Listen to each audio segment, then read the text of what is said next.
How's it going, folks? Welcome back to the channel. I'm in the garage tonight just making a few blanks with some oak and mahogany I've got. So I thought while I was doing it, rather than just making one at a time, sorry, that's the fire going, I'd make several so that I've got a good stock of them. So what I'll show you what I've been doing. I made this one. I've got some blocks of oak that are about 65mm wide, but they're composite, so there's several different bits all glued together, so I'm not too worried about that. They give it a bit better effect.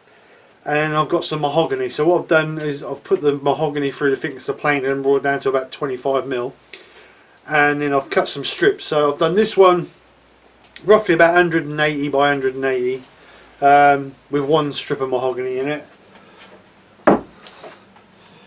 Got this one that I've put 2 strips of mahogany in it, as you can see, but I might cut that once it's dry and then put another strip through the middle. I don't know yet. And then I've got this one that I've done, which is mahogany and oak again, that I might make a nice little platter out of. So what I want to do now is I've cut some mahogany 65mm wide by 10mm thick, and then I've put it on a linisher to sand out any saw marks out of it. So what I'm going to do now is I'm going to get a block of oak and I'm going to cut a piece 180mm long, and then I'm going to put it through the bandsaw, rip it down, and then we're going to do some sort of pattern with these. I might try a bit of a triangular pattern just for something a little bit different. So anyway, I wanted you guys to see how I do it. So we'll get some over to the bandsaw and I'll meet you over there.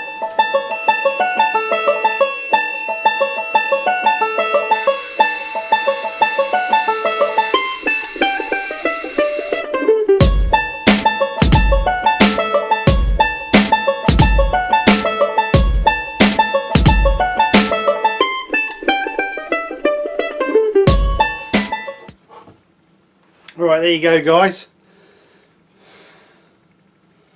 I've now put those in. We'll do is let it dry now overnight, and then I'll come back, square it off on the chop saw, and then we'll cut it through there and through there, so that we can then put our next 2 planks in, and then when we turn it, should give us a cool effect in the bottom of the bowl and up the sides. So while that's drying, I'm going to make a couple more blanks. Right, guys, this is dry now, and I've changed my mind a little bit. I was going to, as I mentioned in the bit prior to this, I was going to cut this and put some bits in there and there, but I've changed my mind. I quite like to see how this looks before I cut it again. So I've got some more of this. So this is an experiment, this one.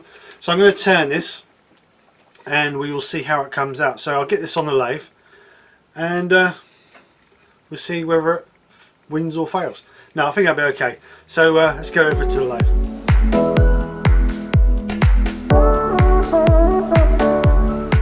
Right then, boys and girls, we've got it mounted onto a plate, face plate, and then we'll get it put on the lathe and we'll get some sort of shape out of it. So what I want to do, it's about 180mm square. So what I want to do is a shallow wide bowl. I still don't know whether I'm going to do a square edge bowl, because I've done a square edge bowl before, but I think I'm just going to do a shallow bowl, no square edge. It's just clean it off. So what I'll do is I'll take this down to a rough round shape, and we'll go from there. Then obviously we'll scallop the back, put the tendon in the back, flip it, and you know the routine by now, boys and girls. So we'll get kitted out and we'll get cracked on with it.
that's pretty. So far so good. Got my nice little pattern in the bottom there, just to give a bit of character, so it's not just a plain bottom. I want to try and put a little bit more detail in the bottom of my pieces, just to give it at the end of the day, just breaks it up, because it just gives it a little bit more life and individuality. So I've done that, and then we've got a nice shape. So yeah, so we'll get it flipped and start gouging out the middle.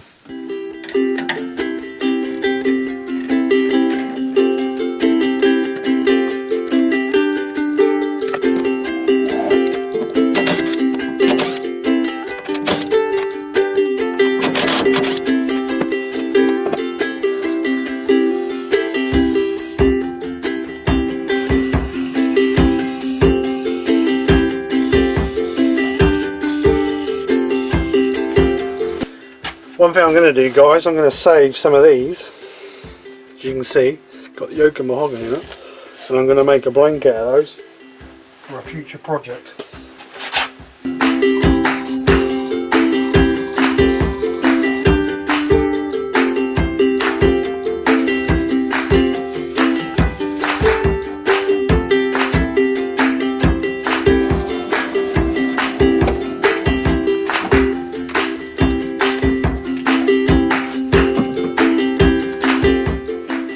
Well, there you go, folks.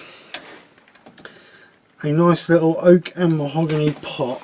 Let's get it out of the chat so you guys can see a little bit better. There you go. Nice little pot. One thing I did notice, I've had a little bit of break out there, which I can't find the piece. So I don't know whether to try and get that back in the chuck by jamming it on something and just cleaning it up. Obviously that's part of the grains loose there.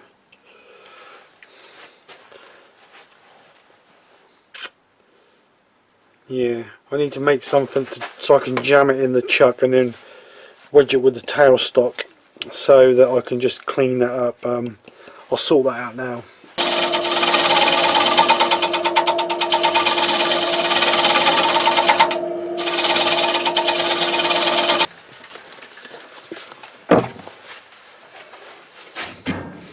Right, just got to get it off now.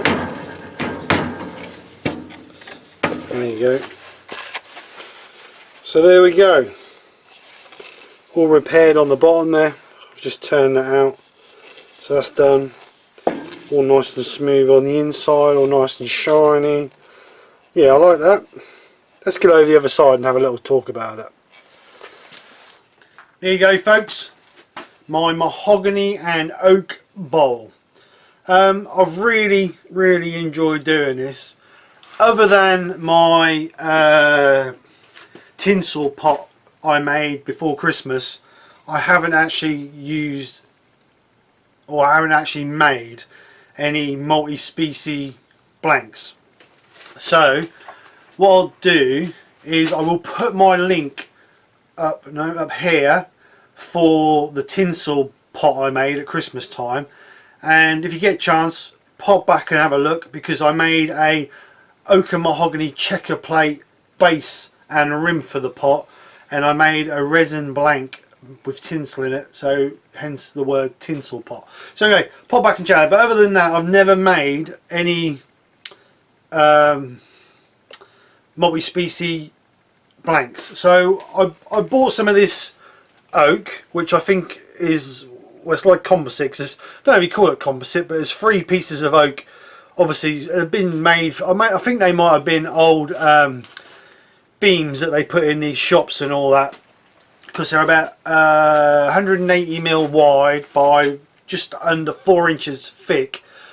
So they're a good sized beam, and I bought some, and I thought, you know what, I'm going to rip some down, and I'm going to have a go at making some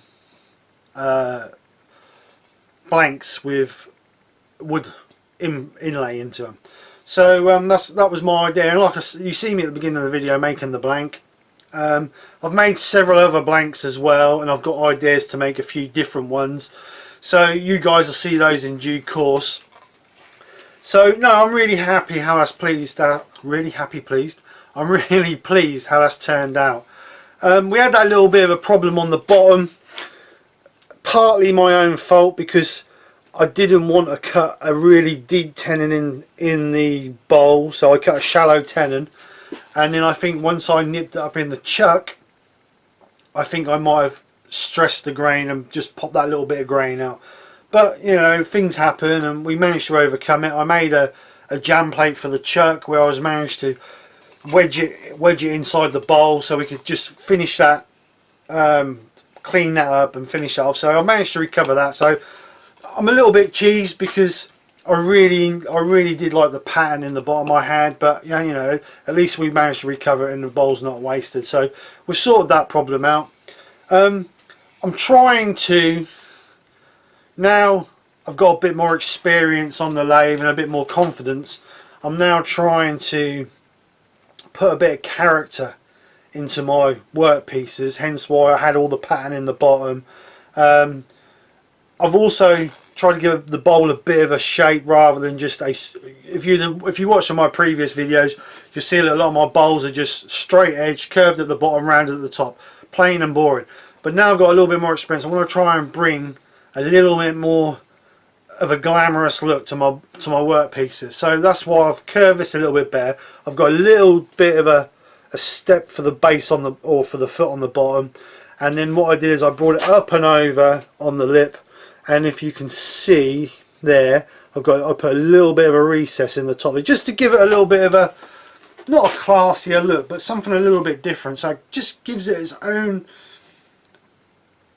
own character. So I'm really pleased how that's turned out. Like I say, I would like to have seen the finished bit in the bottom that I had, but you know, I managed to recover. That's the most important thing. So no, I've really enjoyed this. So I hope you guys have enjoyed it. Obviously if you've enjoyed it, then please like and share. To all the people who have subscribed to my channel over the last week or so, thank you so much. You might have seen on Instagram or Facebook the other day that I hit 1,200 subscribers. So you guys are the ones who's managed to get me there, and I am so grateful for all the new and the existing subscribers. Your support means everything to me, and like I said right from the start, if I didn't have your support, then I wouldn't do this. I'd just do it in my own time and as for my own enjoyment. But I like to share my creations, and I want to keep you guys entertained. So thank you very much. So anyway, that's this week's project. I'll have a fresh new project for next week, and I think there may be I think I'm going to try and do a resin project for next week, since we ain't done nothing resin for well, it's got to be 4 weeks now, nearly. No, 3 weeks, 4 weeks, something like that. So I'm hoping to get a resin project done. If you follow me on Instagram, Krafts on Instagram, you'd have seen, I think it was Monday night, I uploaded a photograph of a resin blank that I'd made, and I'm hoping to get that blank turned for next week for you. So if I do, that'll be good, because it's something I haven't set in resin ever before, and to be honest, I haven't seen many people do it on Facebook. I mean, not Facebook, YouTube. I see one person do it at Christmas time, but other than that I haven't seen anybody do it. So I'm hoping it turns out well, but I won't know until I start turning it. So anyway, pop back next week and check that one out. If you haven't subscribed and you're frightened you might miss next week's video because it's going to be a sweetener, then please hit the subscribe button, and if you want, hit the bell button, and you'll be notified as soon as I upload a new video. So anyway guys, thank you for your support. Have a great weekend. Speak to you soon. No, I'll speak to you soon, not spoon. Speak to you soon. Take care, and bye for now.